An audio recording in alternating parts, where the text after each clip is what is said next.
Good morning, my lovely viewers.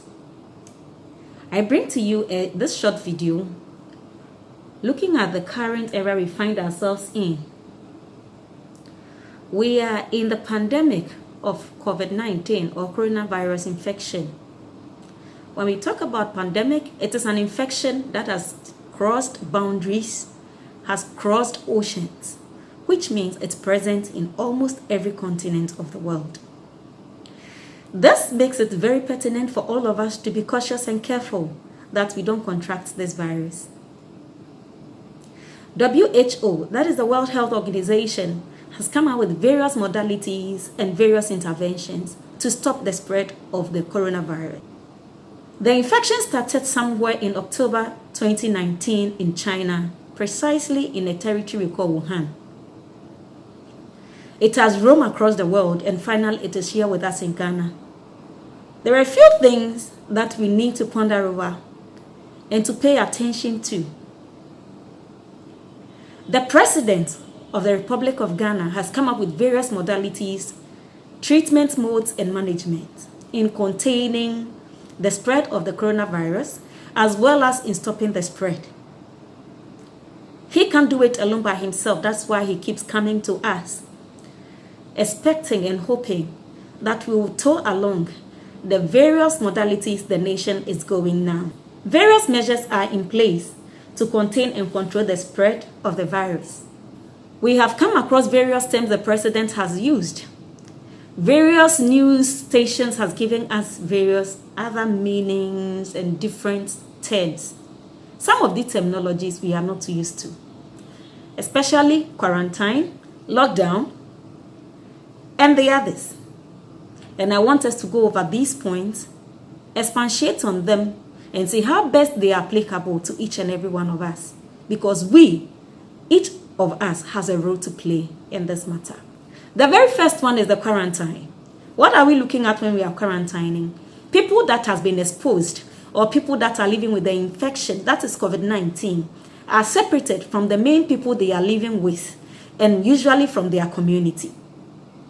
Currently in Ghana, most of these quarantine are taking place in individual homes.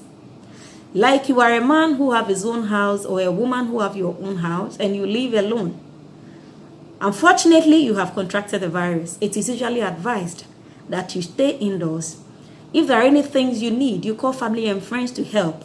Especially for our phones, we can touch and go on them, but you don't share your phone with any other person. When we talk about lockdown, before this fifth intervention, the president gave the State of the Nation address. He mentioned a lockdown, which he talked of on a Saturday night, but was taking place on Monday as a lockdown for those in Accra, Kaswa, and in Kumasi, precisely Greater Kumasi. Unfortunately, it was during these last 2 days, people began to travel and find themselves in their villages, their hometowns, and deciding to go back home. Unfortunately, it shouldn't have been. When we talk about a lockdown, it means that there is a closure of geographical space. So wherever you find yourself at that particular time of the lockdown, you stay in there and don't go anywhere. Why is this necessary?